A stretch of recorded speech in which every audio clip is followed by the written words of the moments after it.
I'm Claire Pires, and I'm the host of GLAAD All Access, GLAAD's video series that features interviews with newsmakers, hitmakers, and people accelerating acceptance. And tonight we're covering the opening night of Finding Neverland on Broadway. Take a look.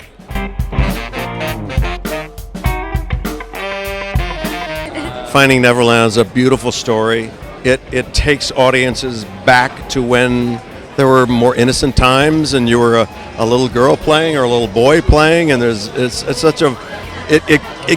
creates a sense of vulnerability within the audience that is to be cherished and protected. I'm excited to be part of this because I can't wait to see something magical.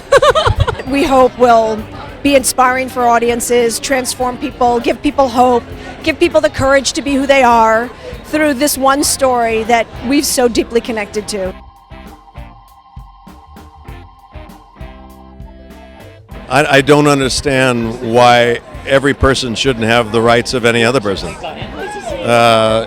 All the way down the line. I've been a big supporter of gay rights for forever, and I think it's absurd that there's still an issue about marriage, and I think it's insulting also to the gay community to have to constantly bring this up again and again. There are far more important issues to deal with. Let's end this silliness, accept everyone for who they are and what they are, and embrace that and move on. It's like we have a lot of issues that all of us would like to tackle that are truly important and truly need attention, and this is not one of them.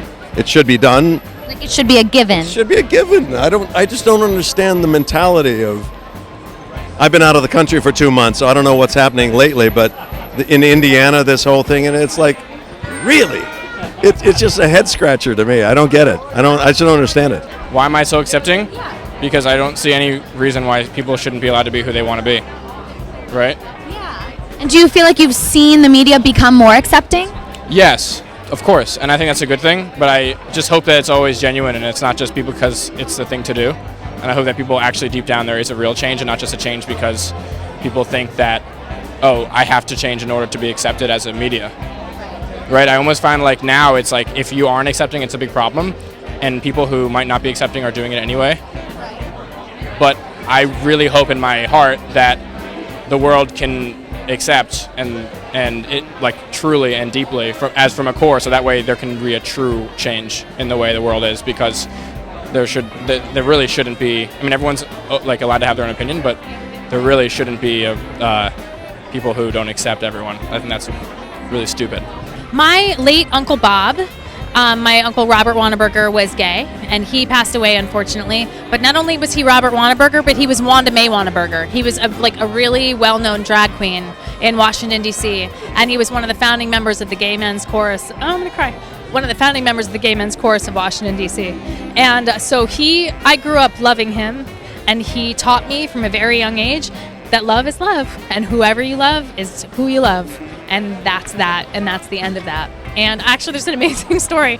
When I was a little girl, my sister was probably 4 years old, and my uncle had a long-term partner, and she said, "Why don't you go wake up Uncle Bob and his friend and tell them it's time for breakfast?" And my little sister said, "They're not friends, they're in love."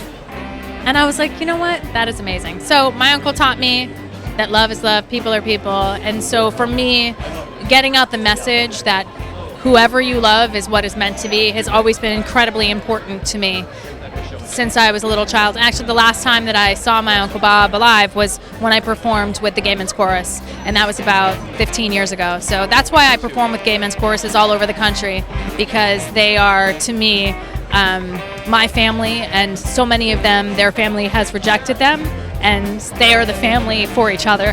Hi, I'm Bryan Cranston, and I've got your back. I'm Ansel Elgort, and I got your back. I'm Carly Hughes, and I got your back. I'm Brian Batt, and I've got your back. Hi, I'm Mia Michaels, and I've got your back. I'm Derek Huff, and I got your back. I'm Diane Paulus, and I've got your back. I am Laura Benanti, and I have your back. I got your back, I got your front, I got your side, I got your heart, I got your mind, I got all of it.